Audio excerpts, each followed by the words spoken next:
Welcome back. Today we're going to be talking about direct variation. We're in Chapter 2, Section 2 of your textbook. So first, how can we represent direct variation? And you've seen direct variation in a wide range of things. To start with, it will either be represented in one of these two equations. Y equals k times x, or y over x equals k. Now, we will be putting in numbers we can put numbers in for x or y in order to find k, but typically we're going to put a number in for k. K is a constant. The number 3, the negative 4, 7/5, 4.5. That's a constant. It's never going to change. So, we want to always look to see if it can be set up with our representation in this form. It's a direct variation. So, if we're looking at this problem, if we make x1, y2, x2, y4, 3, and 6. Now, we want to know if this is a direct variation. And so again, we can either use y equals k times x, or y over x equals k. So if we go y divided by x, because that's what we have the y and x, we don't have k. 2 divided by 1 is 2. Take the second one. 2 divided by 4 is 2. Now we're going to take the third set. 6 divided by 3 is 2. If all three problems end up being 2, 2 is our constant. We can then rewrite this as y equals 2x. 2 is our constant. And it's going to keep going. We can see that it's a multiple of 2. Let's look at another one. What if it goes from 1 to 4, 2 to 8, 3 to 11? We can use that equation the same way. 4 divided by 1 is 4, we know. 8 divided by 2 is 4. So far, so good. But 11 divided by 3 is not 4. Therefore, this is not a direct variation.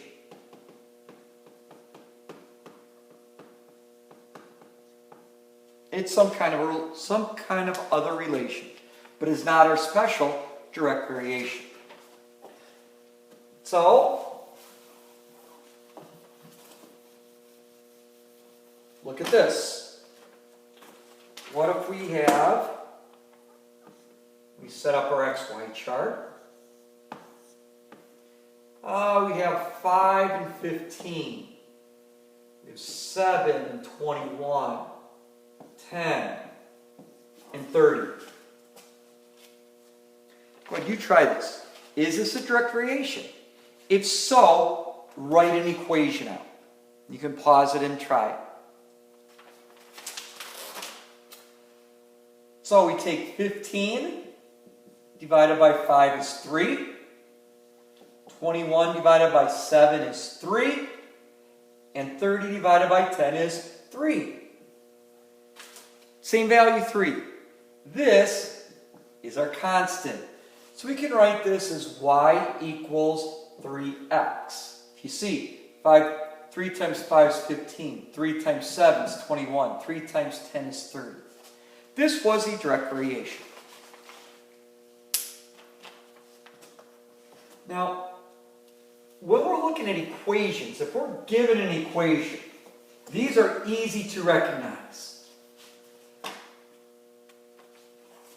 A direct variation will never have addition or subtraction in it. Or maybe we can manipulate it where there is no addition or subtraction. So, how do we know this? What if we're given an equation, 3y equals 7x? Well, it's not in that typical equation we're looking for, y equals k times x. We want this to be a single y. So in order to get this to 1y, we divide both sides by 3. There's our direct variation. No addition or subtraction. Now if we have 7y equals 14x plus 7, we want to get y by itself. Divide that by 7, and the other terms by 7, and we end up with y equals 2x plus 1. We still have a 1 here that's being added to it.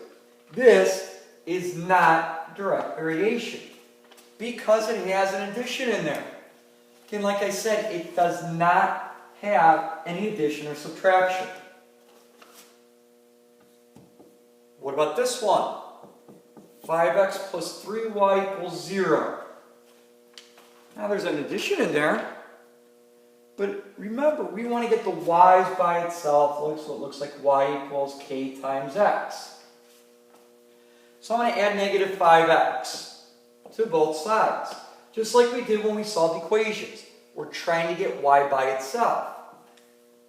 3y equals negative 5x. This is starting to look like that first problem we did. I now divide by 3. And we end up with y equals negative 5/3 x. We can have negative numbers as our constant.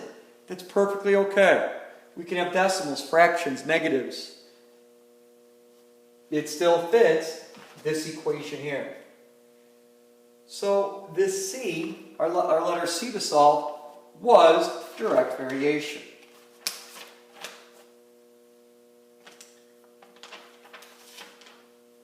Hopefully this helps.